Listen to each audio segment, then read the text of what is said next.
रेखा, देखना तो जरा कौन आया है। क्या माँ संतोषी को बोलो ना, वो खोल देगी। अरे संतोषी नहीं आई, तेरे कहने पर तो मैंने निकाल दिया उसे काम से। अब तू ही जाकर देख कौन है। ओफो, देखती हूँ, रुको जरा।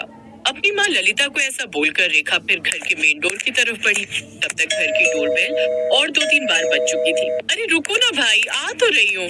क्या चाहिए? नमस्ते जी। नमस्ते, पर आप हो कौन? मेरा नाम राशि है, मैं वो पीछे झुग्गी में रहती हूँ। झुग्गी में? हाँ तो बताओ क्या काम है? जी वो किसी ने बताया था कि आपको घर के काम के लिए कोई चाहिए। अच्छा, काम वाली हो? माँ, कोई लड़की आई है घर के काम के लिए, तो अंदर बुला लेना। फिर रेखा राशि को लेकर अंदर चली गई। राशि बड़ी हैरानी से उस बड़े से घर को देख रही थी। माँ, ये है वो लड़की। अब क्या नाम बताया था तूने अपना? जी राशि। तू तो बड़ी सुंदर है। तुझे तो कहीं भी नौकरी मिल जाती तो फिर ये नौकरानी का काम क्यों करती है? जी सुंदरता से क्या होता है, अच्छी नौकरी के लिए पढ़ाई लिखाई भी तो जरूरी होती है ना। हाँ, ये बात भी ठीक कही तूने। वैसे कहाँ तक पढ़ी हो तुम? जी वो 5वीं पूरी ना कर पाई थी गांव में, फिर पापा के साथ यहाँ आना पड़ गया तो बस। फिर यहाँ तो जी आपको पता ही है, शहर के स्कूल कितने महंगे होते हैं, तो पापा पढ़ा नहीं पाए आगे। अच्छा ये बता, पहले कहीं काम किया है या हमें ही रिस्क लेना पड़ेगा? नहीं जी, काम तो कहीं नहीं किया, पर मैं अपना घर बड़े अच्छे से संभालती हूँ, वैसे इस घर का भी ख्याल रख लूंगी। ठीक है, फिर कल से काम पर आ जाना। अरे रुक जा रेखा, अभी मैं बैठी हूँ ना यहाँ। राशि, फोन तो है ना तेरे पास? हाँ जी, ये छोटा फोन है मेरे पास। अरे तो घंटी तो बजती होगी ना इस पर, बात हो जाएगी। हाँ जी, बात तो आराम से हो जाएगी। तो ठीक है, अपना नंबर रेखा को लिखवा जा, अगर सही लगेगा तो तुझे शाम तक फोन कर देंगे। और सुन, सुबह 9 बजे आना पड़ेगा। हर रोज झाड़ू पोछा बर्तन और फिर दोपहर का खाना बनाना होगा। पगार मिलेगी 5,000 रुपए। ठीक है? जी ठीक है, मैं आ जाऊंगी, मतलब आपके फोन का इंतजार करूंगी। इसके बाद राशि ने रेखा और ललिता को हाथ जोड़कर नमस्ते किया और फिर वहाँ से चली गई। उसके जाने के बाद रेखा और ललिता आपस में बात करने लगे।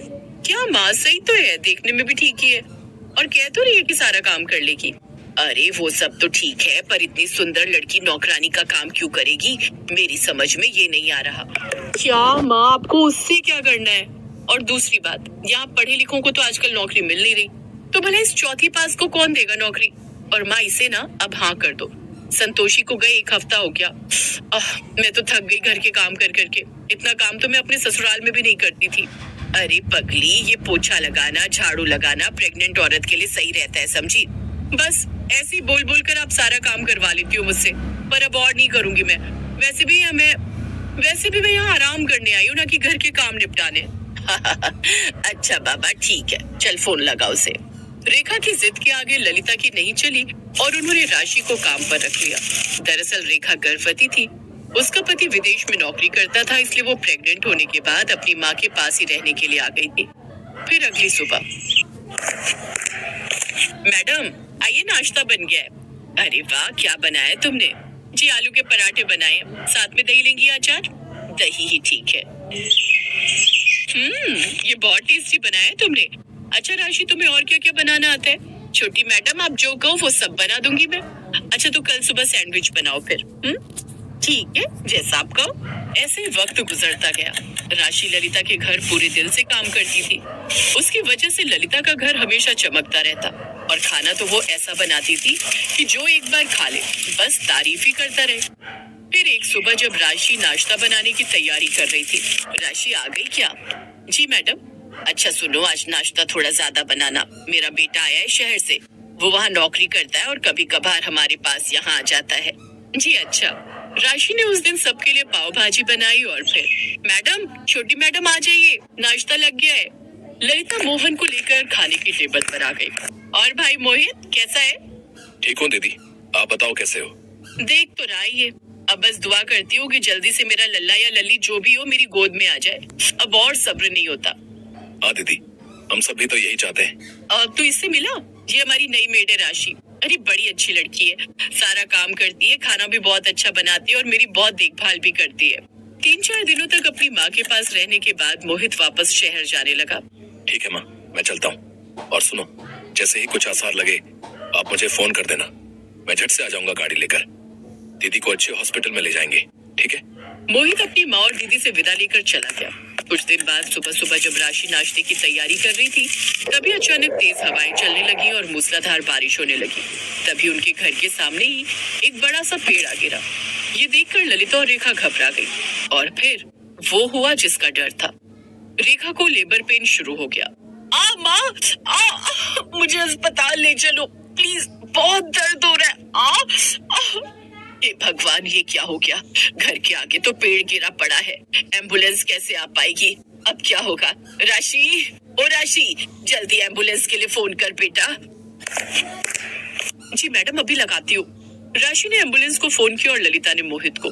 फिर थोड़ी देर बाद ये एम्बुलेंस की आवाज है ना? जी मैं जाकर देखती हूँ। तभी राशि झट से वापस आई। उसके पीछे 2 नर्सेस थी। उनके हाथ में एक स्टील का बक्सा था। तभी राशि ने उन नर्सेस को देखकर कहा, hurry up, listen, you go and get some hot water and you go and sterilise the whole bed and prepare for the delivery. We have to do this here, understood? Yes doctor. Rashi को यूं फर्राटेदार English बोलता देखकर ललिता के होश उड़ गए। कुछ ही देर बाद उस कमरे से बच्चे के रोने की आवाज आई और फिर जब दरवाजा खुला तो राशि के हाथ में एक प्यारा सा बच्चा था। मुबारक हो मैडम, लीजिए, आप नानी बन गई और आप मामा।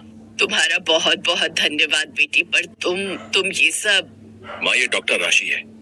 अब आप पूछोगे कि ये डॉक्टर आपके घर में कैसे, और मैं इसे कैसे जानता हूँ, तो सच ये है माँ, ये राशि और मैं एक दूसरे से बहुत प्यार करते हैं और शादी करना चाहते हैं।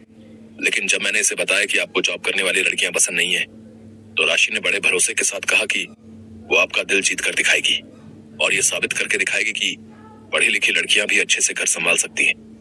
और तो और जब इसे पता चला कि दीदी प्रेग्नेंट है, तो उसी ने ये पूरा प्लान बनाया। और चूंकि राशि यहाँ पहले से थी, तो मुझे दीदी की कोई चिंता भी नहीं थी। अरे पर ये तो धोखा है ना।